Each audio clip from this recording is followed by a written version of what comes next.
नमस्कार, मैं पंकज बी के स्पीड न्यूज में आपका स्वागत करता हूं। आप देख रहे हैं स्पीड न्यूज।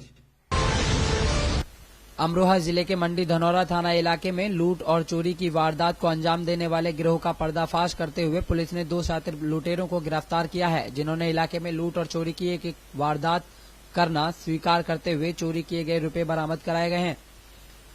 बीते समय कुछ समय से धनौरा इलाके में लूट और चोरी की वारदातें बढ़ी थीं, जिसने पुलिस की नाक में दम करके रख दिया था।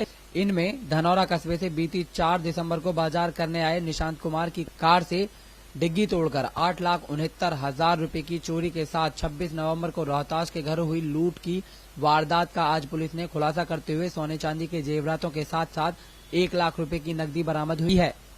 4 दिसंबर को धनौरा थाना क्षेत्र में एक जीप के टूल बॉक्स से पैसे की चोरी हो गई थी, जिसमें करीब 8.5 लाख रुपए थे और जीप मालिक द्वारा जो दलील दी गई थी उसके सुसंगत धाराओं में अभियोग पंजीकृत करके विवेचना की जा रही है।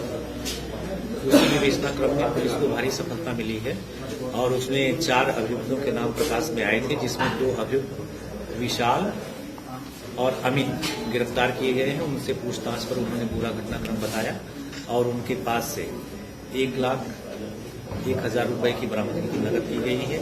2 अभियुक्त इसमें भागे गए हैं। उनकी गिरफ्तारी के लिए हमारी टीम लगी हुई। मैं समझता हूं उनकी शीघ्र ही गिरफ्तारी हो जाएगी और शेष जो रुपया था वो भी बरामद होगा। पूछताछ में उन्होंने धनौरा में एक और घटना हुई थी लूट, जिसमें रात में घुस करके थे। उस घटना के बारे में भी इन्होंने जो उनका इकबाल किया और उस घटना में जो सोने की चेन अंगूठी वगैरह गई थी वो सब भी बरामदगी हुई है। उत्तर प्रदेश के मुरादाबाद में एक पति ने अपनी ही पत्नी को गोली मार दी और फरार हो गया। घटना उस वक्त की है जब पति अपनी पत्नी को ससुराल से लेने गया था, लेकिन पत्नी ने मना किया और पति ने गोली मार दी। महिला को जिला अस्पताल में भर्ती कराया गया, लेकिन जांच मशीन न होने के कारण हायर सेंटर रेफर कर दिया गया। पुलिस मौके पर पहुंची और आरोपी के खिलाफ मुकदमा दर्ज कर उसकी तलाश कर रही है।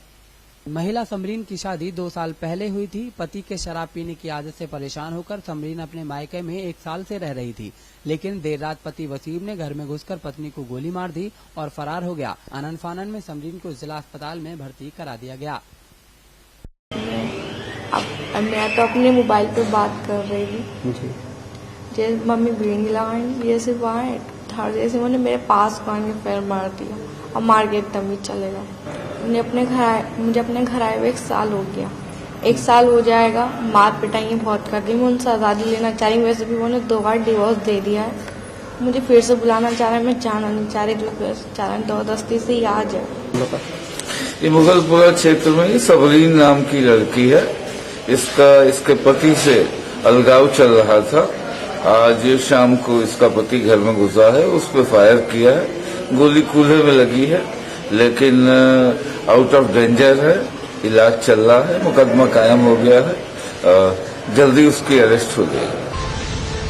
दीनी तालीम को बढ़ावा देने के लिए अमरोहा के गजरौला में एक दीनी सम्मान समारोह का आयोजन किया गया, जिसमें दीनी तालीम के लिए कार्य करने वाले समाज सेवियों को सम्मानित किया गया। इस मौके पर मुख्य अतिथि उत्तराखंड के राज्यपाल डॉक्टर अजीज कुरैशी रहे। दीनी मदरसा बोर्ड ने शिक्षा को ज्यादा प्रभावी और विस्तार करने को लेकर एक दीनी सम्मेलन का आयोजन किया, जिसमें शिक्षा पर प्रभावी तरीके से कार्य करने वाले समाज सेवियों को सम्मानित किया गया और सभी से दीनी तालीम को बढ़ावा देने की अपील की गई। मदरसा बोर्ड की ओर से आयोजित कार्यक्रम में कहा गया कि दीनी तालीम के बिना कुछ नहीं है और दीनी तालीम की आज सभी को आवश्यकता है। इस मौके पर दीनी तालीम के लिए कार्य करने वाले लोगों को सम्मानित कर उनका उत्साहवर्धन किया गया। इस मौके पर उत्तराखंड के राज्यपाल ने पहुंचकर अपने हाथों से शॉल पहनाकर उन्हें सम्मानित किया। कय्यूम साहब ने और इरफान साहब ने तालीम के मुतालिक प्रोग्राम रखा है। इनकी अजमतों को हम सलाम करते हैं, क्योंकि तालीम और इल्म हासिल करना हर एक आदमी का हक है। उसमें न किसी की कोई सरहद है, न कोई बुनियाद है, न किसी की मिरास है। इसमें कोई दो राय नहीं कि पिछले 67 साल के अंदर आजादी के बाद तालीम क्षेत्र के अंदर तालीम की फील्ड में पिछड़ा है। उनको लेकर बहुत खुश हूँ कि आज हमारे मुस्लिम समाज में भी इतना अच्छा शिक्षा को लेकर एक प्रोग्राम रखा गया है और मैं यही चाहती हूँ कि बेटों को तो सब पढ़ाते हैं, लेकिन बेटियों को भी पढ़ाना बहुत जरूरी है। पहली बार मैंने शिक्षा जैसे मुद्दे को उठते हुए देखा, या समाज में स्पेशली मोमडन समाज में इस मुद्दे को उठाया जा रहा है। अगर हम अपने देश को विकासशील बनाना चाहते हैं या देश में विकास करना चाहते हैं तो बेटियों को पढ़ाना बहुत बहुत जरूरी है। एक बार फिर हम आपके सामने और खबरें लेकर हाजिर होंगे। तब तक आप देखते रहिए बीके स्पीड न्यूज।